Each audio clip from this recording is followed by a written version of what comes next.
ये बॉम्बिंग से अगर यूएस ये समझ रहा है कि डिटरेंस होगा, नहीं होगा।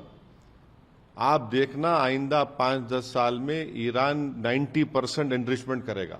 इसीलिए पाकिस्तान ने नोबेल पीस प्राइज के लिए कहा था, और इसीलिए क्या उनका जो जनरल था जाकर ट्रंप के पास बैठकर खाना खाया था। पाकिस्तान के देखिए, पाकिस्तान ने फॉर्मल कहा ना कि हम ट्रंप के लिए नोबेल पीस प्राइज बोलेंगे, तो क्या इन्होंने इसीलिए कहा था, इसीलिए कहा कि उनको नोबेल पीस प्राइज मिलना चाहिए इस आदमी को, इस प्रेसिडेंट को, जिसने अपने ही देश के संविधान का वायलेशन किया, यूनाइटेड नेशन चार्टर का वायलेशन किया, इंटरनेशनल लॉ का वायलेशन किया। जो आज यूनाइटेड स्टेट्स ने जो बॉम्बिंग की है वो इंटरनेशनल लॉ का वायलेशन है, वो यूनाइटेड नेशंस के चार्टर का वायलेशन है, एनपीटी का वायलेशन है, और खुद यूनाइटेड स्टेट्स का जो उनका संविधान है यूएस का कि बगैर कांग्रेशनल परमिशन के वो जंग नहीं कर सकते बॉम्बिंग, उन्होंने उसका वायलेशन किया।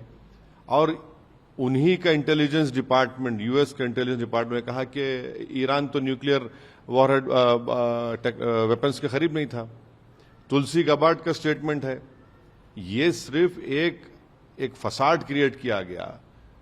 मकसद एक ही है कि इजराइल जो बेंजामिन नेतन्याहू जो फलस्तीनियों का एक खस्साब बन चुका है, बुच्चर बन चुका है, जो जेनोसाइड हो रहा है, एथनिक क्लेंसिंग हो रहा है, उसको कवर अप करने के लिए किया गया।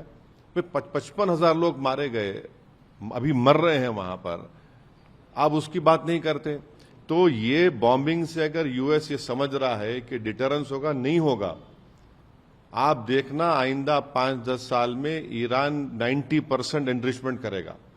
आप इस बात को देख लेना कि उस इलाके में जितने मुस्लिम अरब कंट्रीज हैं वो अब ये तय करेंगे कि भाई हमारा को अगर डिटरेंस चाहिए इजराइल से तो हमको भी अब वही करना पड़ेगा। वो भी करेंगे, न्यूक्लियर बॉम्ब्स बनाएंगे, न्यूक्लियर वॉरहेड्स बनाएंगे। और ये जो यूएस ने किया है, इराक में आपने झूठ बोला था वेपन्स ऑफ मास डिस्ट्रक्शन, कहां मिला? कुछ नहीं मिला। आपने लीबिया में गद्दाफी को हटाया, ये कुछ इल्जाम लगाकर केमिकल वेपन, क्या हुआ? कुछ नहीं निकला।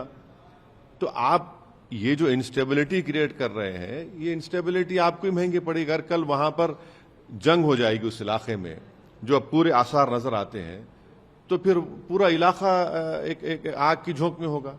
और वहां पर 60 लाख से ज्यादा भारत के लोग काम करते हैं उस तमाम कंट्रीज में। हमारे इंडियन कंपनीज का इन्वेस्टमेंट है उन कंट्रीज में। एक बहुत बड़ा फॉरेन एक्सचेंज हमको वहां से आता है। और एक बात याद रखिए, जो गल्फ कंट्रीज में जो भारत के नागरिक काम करते हैं, इनकम टैक्स नहीं देते। वो नॉर्थ अमेरिका में इनकम टैक्स देते हैं, यहां पर हमको आता है, तो फिर कितना बड़ा नुकसान होगा सबका। तो ये बात हमको समझने की जरूरत है। और आखिरी बात यह है कि इसीलिए पाकिस्तान ने नोबेल पीस प्राइज के लिए कहा था, और इसीलिए क्या उनका जो जनरल था जाकर ट्रंप के पास बैठकर खाना खाया था, तब उनको ये तो सब एक्सपोज हो गए यहां से लेके वहां तक।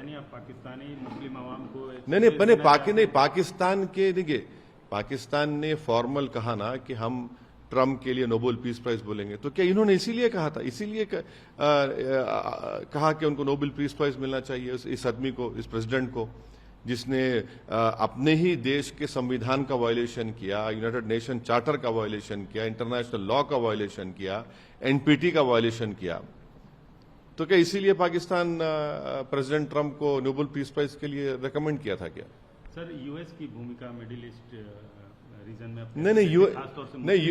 नहीं, यूएस ऑनेस्ट ब्रोकर कभी नहीं था।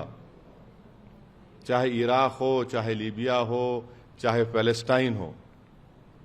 और ये जो गजा में जेनोसाइड हो रहा है, जो एथनिक क्लेंसिंग हो रही है एक रेसिस्ट स्टेट की तरफ से, उस पर तो यूएस बिल्कुल खामोश बैठा हुआ है।